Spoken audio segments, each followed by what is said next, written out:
మిత్రులకు, శ్రేయోభిలాషులకు అందరికీ కూడా వినాయక చవితి శుభాకాంక్షలు తెలియజేసుకుంటున్నాను. ఈ వినాయక చవితి సందర్భంగా నేను నా మనసులోని భావాన్ని మీతో చెప్పాలనుకుంటున్నాను. ఏంటంటే, ప్రతి వీధిలోనూ వినాయకుని పందిళ్ళు వేస్తున్నారు. వినాయకుని నవరాత్రి మహోత్సవాలను ఎంతో ఘనంగా జరుపుతున్నారు. నా యొక్క సలహా అనుకోండి, లేదా నా మనసులోని ఆలోచనను మీతో షేర్ చేస్తున్నాను అనుకోండి.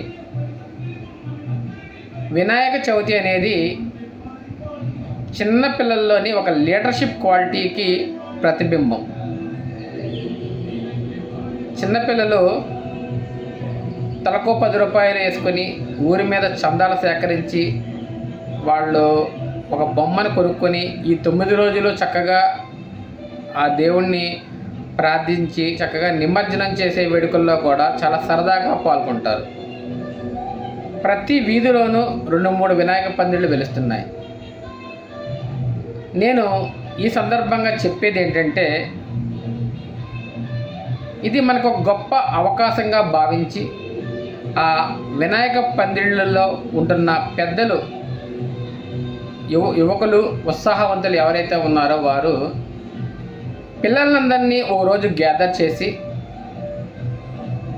వాళ్ళకి వినాయకుని గురించి, హిందూ సంస్కృతి గురించి ఒక క్విజ్ పోటీని నిర్వహించండి.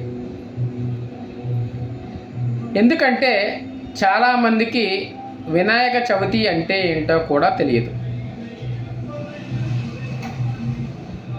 వినాయక చవితి అంటే ఏంటంటే,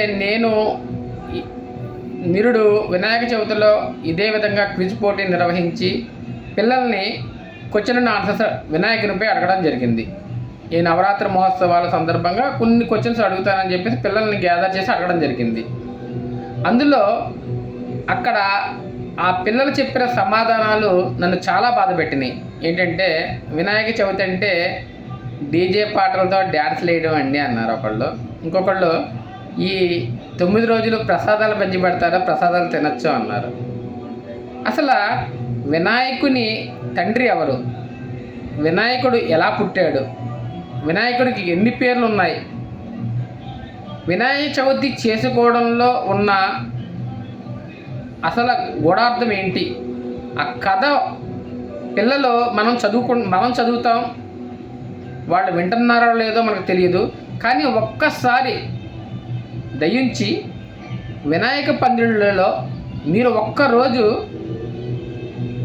ఓన్లీ వినాయకుని మీద కొన్ని క్వశ్చన్లు అడగండి. అందులో సమాధానాలు చెప్పిన వాళ్ళకి ప్రైజెస్ ఇవ్వండి. ఈ క్విజ్ పోటీ నిర్వహిస్తున్నాను అని ముందుగా అనౌన్స్ చేయండి. వాళ్ళ తల్లిదండ్రుల దగ్గర ఈ వినాయక చవితి గురించి, వినాయకుడి గురించి కొన్ని ఇన్ఫర్మేషన్ గ్యాదర్ చేసుకుని రమ్మని చెప్పండి. దీనివల్ల హిందూ సంస్కృతి అనేది, మన దేవుళ్ళ గురించి కూడా మన పిల్లలకి మనం నేర్పుకునే వాళ్ళు అవుతాం. ఈరోజు చాలామంది పిల్లలకి ఏ దేవుడు ఎవరో కూడా మనం దండం పెట్టమంటే పెడుతున్నారు, మనం ప్రసాదం పెడితే తింటున్నారు. అంతే తప్ప ఏ దేవుడు ఏంటో కూడా తెలియట్లేదు. అంటే ఎగ్జాంపుల్ నేను కూడా అది గమనించాను. మా అబ్బాయికి అయోధ్య రాముడు ఫోటో చూపించి, ఎవరి నాన్న ఈ అబ్బాయి అంటే వెంకన్న బాబు అన్నాడు. అసలు మన మోడీ గారు ఎంతో ప్రాముఖ్యంగా, ఎంతో ప్రెస్టేజ్ ఇష్యూగా తీసుకొని అయోధ్యను సాధించి అయోధ్యలో రాముల వారి విగ్రహాన్ని పెట్టి, ఆ విగ్రహాన్ని ప్రతి ఒక్కరి వాట్సాప్లో కూడా ఉన్నాయి. కానీ మనం చూస్తున్నాం, కానీ మన పిల్లలకి ఇది ఇప్పుడు ప్రజెంట్ అయోధ్య రాముని యొక్క విగ్రహము అని మనం చూపించి వాళ్ళల్లో ఒక అవగాహన రేకెత్తించలేకపోతున్నామేమో అని నాకు అనిపించి,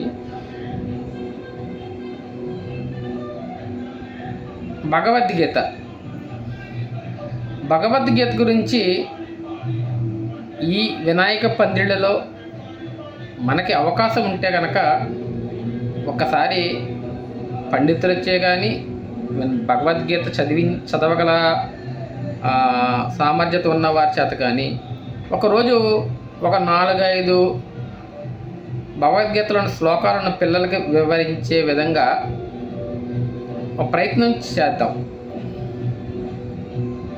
ఏమో మనం చెప్పే విషయాలు పిల్లలు ఆకళింపజేసుకొని ప్రతి వినాయక పందిళ్ళలోనూ వినాయక చవితి రోజున ఈ క్విజ్ పోటీ అనేది ఆనవాయితీగా వచ్చి రాబోయే తరం పిల్లలకు కూడా అసలు ఏ దేవుడు ఎందుకు ఎలా ఉన్నారు, అసలు వినాయకుడు ఎందుకు ఇలా ఉన్నాడు అని ఏదో ఒక అవగాహన అనేది పిల్లల్లో మనం రేకెత్తించడం అవుతామని నా ఉద్దేశం.